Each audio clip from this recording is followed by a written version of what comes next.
My name is Clara Whitmore, and I never planned to stand at that gate again. The last time I was here, I was 31, holding my husband's hand as they pulled our son's body from the lake behind the house. That image has followed me through every year since, tucked behind every smile, every holiday, every quiet evening in Oregon. We built a new life and tried to forget the old one.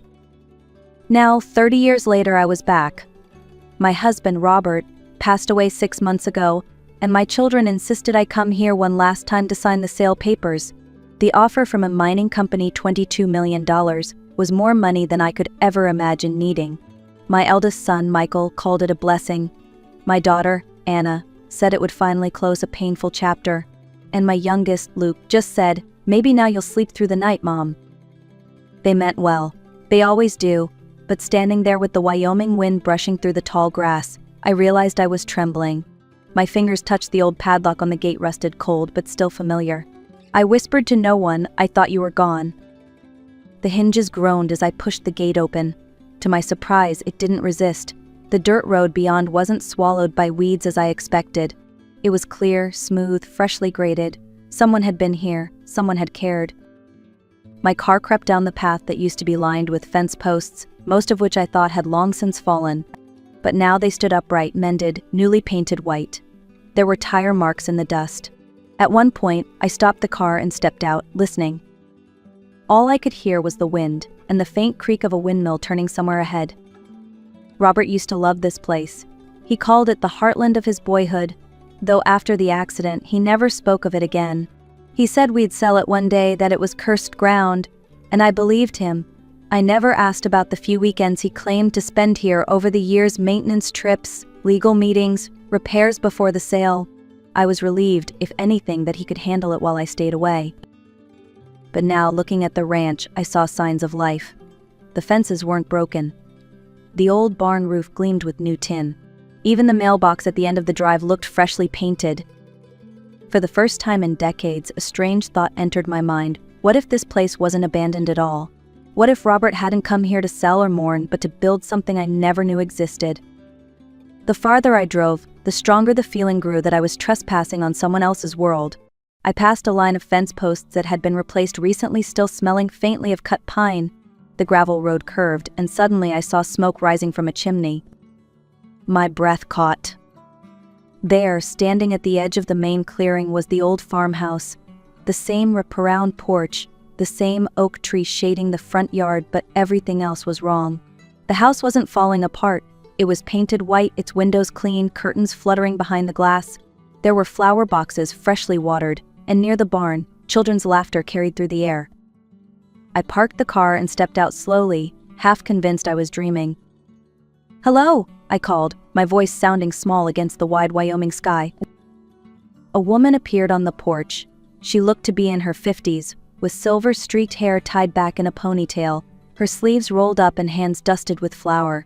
She froze when she saw me, then spoke to someone inside the house. A few moments later, she came down the steps and walked toward me. "Mrs. Whitmore?" she asked, stopping a few feet away. Her tone was cautious but kind. I blinked, startled. "Yes, I'm Clara Whitmore. How do you know my name?" She offered a small, careful smile. "Because we've been expecting you." "Expecting me?" The words made no sense. I think there's been some mistake," I stammered. "This property is supposed to be vacant. It's being sold next week." The woman shook her head gently. "I'm afraid it's not vacant, Mom. It hasn't been for a very long time." I studied her face, the calm in her eyes. "Who are you?" "My name's Maggie Jensen. I manage this place now. Everyone calls me Maggie." "Manage it? For who?" "For your husband, Mrs. Whitmore," she said softly. "For Robert." The air seemed to drain out of my lungs. "That's impossible," I whispered. "My husband died 6 months ago." Maggie nodded. "I know. He came here the month before it happened. He told us when the time was right you'd come." Behind her, movement caught my attention. A man in his 30s stepped out of the barn, a wide smile on his face. He waved enthusiastically and called. Ethan's mom came. The name hit me like lightning. Ethan, my son. No one had spoken that name here in 3 decades. Maggie turned and motioned gently for the man to stay back. "That's Tommy," she explained. He helps with the animals. He's been part of this community since Robert started rebuilding. Rebuilding? My voice trembled. What are you talking about? Maggie's expression softened. You should come inside, Miss Whitmore. There's a lot to show you and a lot you deserve to know. I hesitated at the bottom of the steps, my heart pounding so loud I could barely hear her next words. This ranch, she said quietly, hasn't been abandoned a single day since you left. Not one. And as she opened the door to the home I thought I'd buried with my son, I stepped into a world my husband had kept alive in secret for 30 years. The moment I crossed the threshold, my breath caught. The air smelled faintly of cinnamon and soap. The same hardwood floors Robert and I had once polished together stretched beneath my feet, but everything else had changed. Where our living room used to be was now a shared office. Desks lined the walls, each covered with folders and schedules. A large whiteboard displayed meal plans, core lists, and medical appointments. I recognized my husband's handwriting in the margins, precise, patient, unmistakable. What is this place? I asked quietly. Maggie smiled softly. Home, for a lot of people who didn't have one. She led me through the house as she spoke. The old kitchen was larger now, outfitted with 2 stoves and an industrial-sized refrigerator. Someone had added sturdy wooden tables down the center, covered with drawings clearly made by children. Stick figures stood beside a blue circle labeled Ethan's Lake. My throat tightened. Robert started small, Maggie explained. It was just him and a few veterans he met in town. He fixed up the barn, offered them shelter, food, and work. Then word spread. People came from other counties, families escaping bad situations, veterans who couldn't adjust after service, mothers with nowhere to go. He turned the ranch into a refuge. I tried to speak, but my voice refused to form words. Maggie continued. He called it the Whitmore Ranch Community, said it was a place where broken things could be mended. We stopped by the staircase. My hand brushed the banister Robert had built by hand all those years ago. It gleamed with new varnish. He did all this. I finally managed. Every inch, Maggie said, and he wrote to you every month about it. She reached into her apron and handed me a small wooden box, its lid carved with my name. He asked me to give you this when you were ready. I opened it with trembling fingers. Inside were dozens of envelopes, each neatly dated, spanning decades. For 30 years, Maggie whispered, he wrote to you letters he never mailed. He said he was waiting for the right time, for when the pain wouldn't destroy you. I stared at the letters, each one a ghost from a life I thought I'd left behind. Outside, children's laughter floated through the open window. Someone was ringing a bell for dinner. The sound of living, breathing joy filled the house that once held only silence. And in that moment I realized my husband hadn't left behind a secret at all.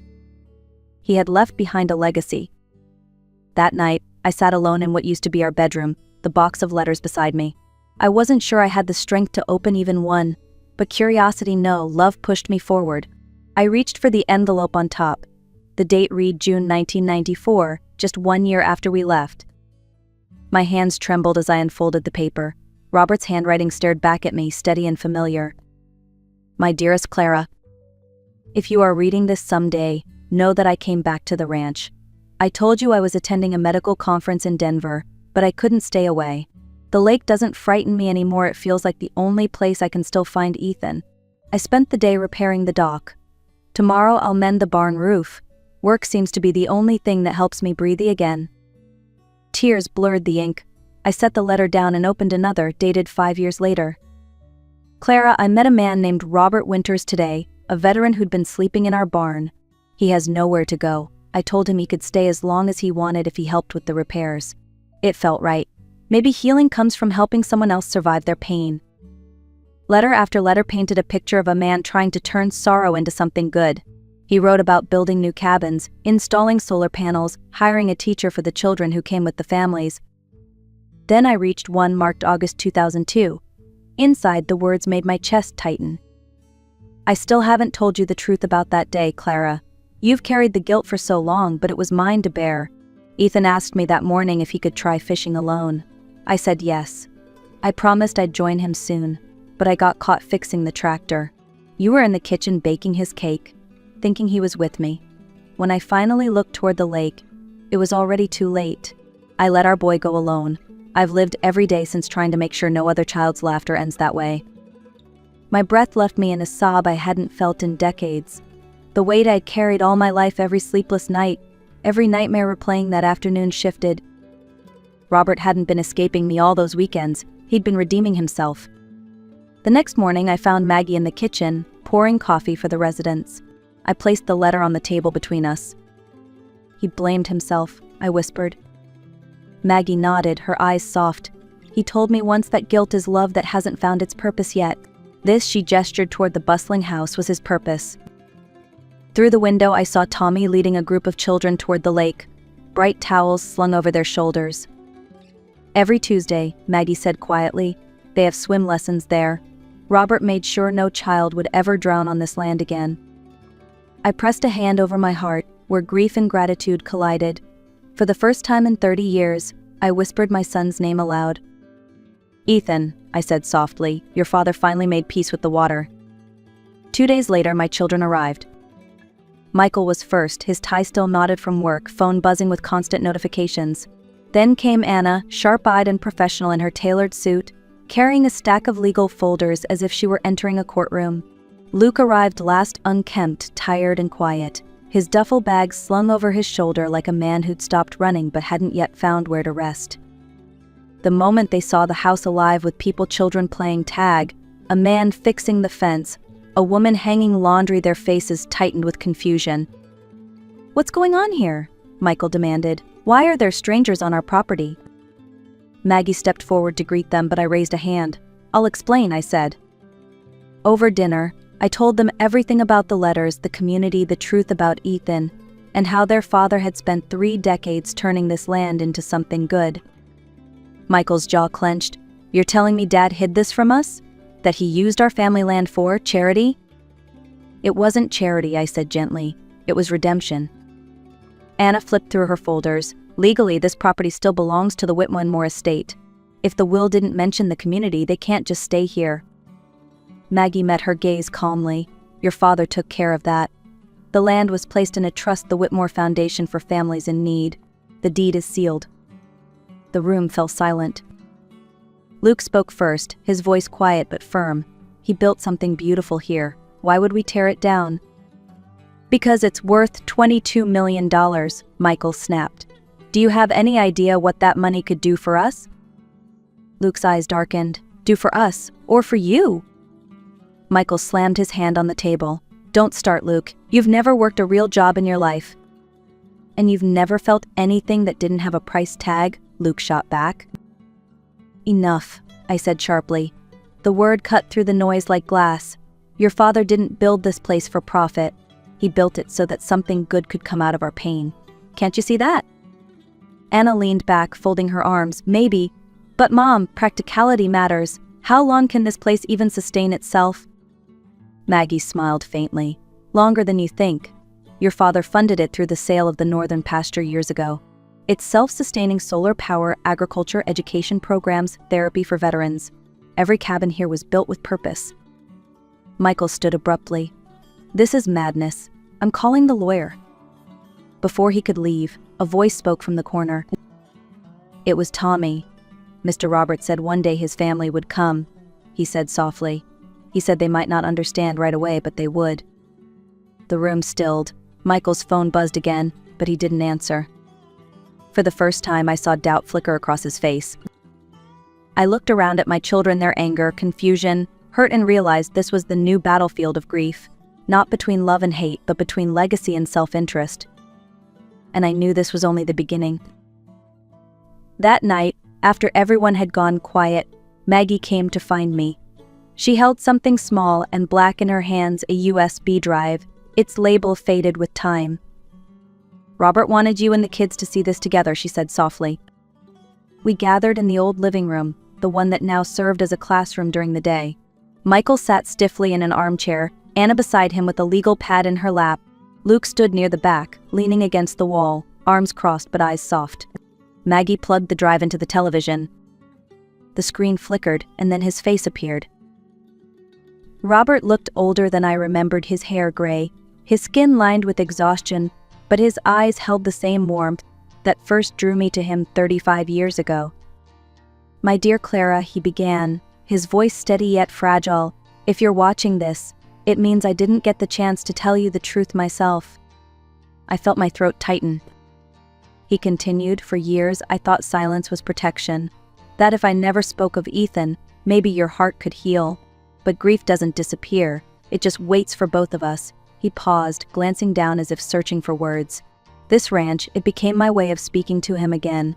Every beam I raised, every cabin I built, it was a conversation I couldn't have any other way.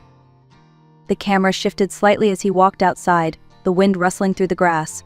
Behind him I saw the lake, the same one that had haunted our dreams for decades. "I used to stand here and think this water took everything from us," he said quietly. "But one day a boy named L.A. fell in while helping me move a dock. I jumped in without thinking. When we came out he was laughing. That's when I realized it wasn't the water that took Ethan. It was me, my choice, my failure to watch him." He took a deep breath. "So I made a promise to make this lake safe again, to teach every child who comes here how to swim, how to trust the water, how to live." I felt tears spill down my cheeks. Luke wiped his face with his sleeve. Even Anna, composed as ever, blinked hard. Then Robert looked straight into the camera. "If my family ever returns here," he said, "tell them this land isn't a grave, it's a beginning. If you can find peace, Clara, let it start here." The video ended. The screen went black. For a long time, none of us moved. Finally, Michael whispered, "He built all this to say he was sorry." "No," I said softly, my voice breaking but certain. "He built all this to make sure we could forgive him." Outside, the windmill creaked again, steady and rhythmic, as if answering him from the distance. The next morning, sunlight spilled through the windows in quiet gold, filling the old farmhouse with warmth.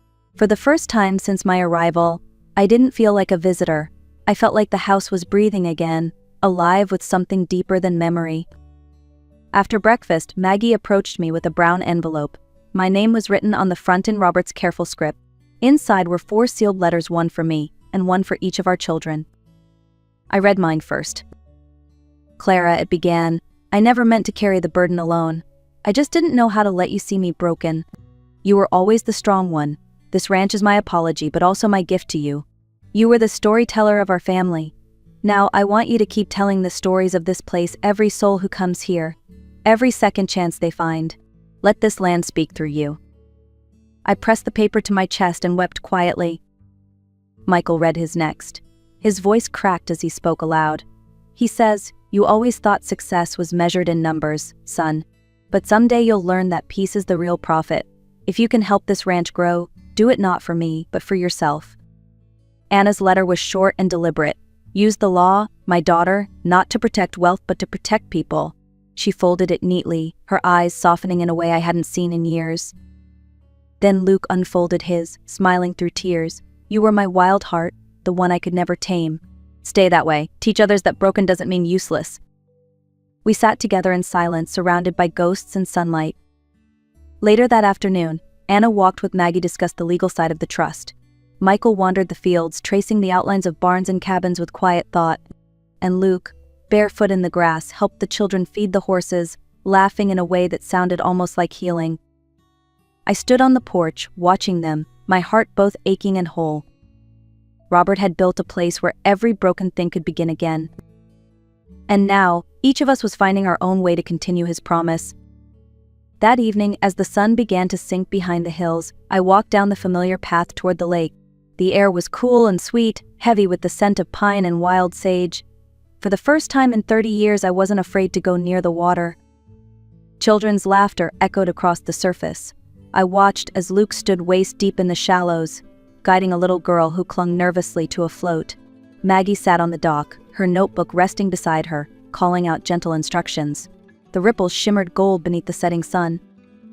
I stopped at the edge of the pier, my reflection flickering beside the memory of another small boy who once stood there, Ethan, with his crooked smile and mismatched socks, waving proudly with his fishing pole.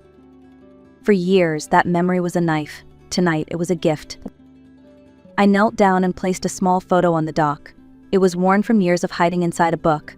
In the picture, Robert held Ethan on his shoulders, both laughing at something just out of frame. I traced their faces with my thumb. "We're home now," I whispered. The wind carried my words across the lake, scattering them like prayer. Behind me, I heard footsteps, Anna's, She stood quietly beside me, folding her arms. "You're staying, aren't you?" she asked. I nodded. "For a while. There's still work to do." She smiled faintly. "Then I'll help. I've already drafted new paperwork for the foundation. The ranch is safe now, legally and permanently." A few moments later, Michael joined us, his usual confidence replaced by something softer. "I was wrong," he said simply. "I thought selling would set us free, but maybe keeping it will." I took his hand. It's never too late to learn what freedom really means. We stood together in silence as the last of the sunlight faded, the water turning silver under the rising moon. Down by the dock, the little girl paddled forward on her own. Luke clapped his hands. "You did it," he shouted, his laughter echoing through the night. I closed my eyes. In that sound, the joy, the water, the second chances, I felt Robert and Ethan both. Grief had been the language of my life for so long, but here, surrounded by renewal, it finally translated into peace. When I turned to go, I looked once more at the ranch, at the cabins glowing with warm light, at the people who now called this place home. Robert's voice echoed faintly in my mind. "This land isn't a grave. It's a beginning." And I knew he was right. If you're watching this and you've ever lost someone, don't let the pain be your ending. Turn it into something that matters. Share the story, leave a comment, tell me where you're watching from. Because maybe, like this ranch, your healing starts the moment you decide to come home.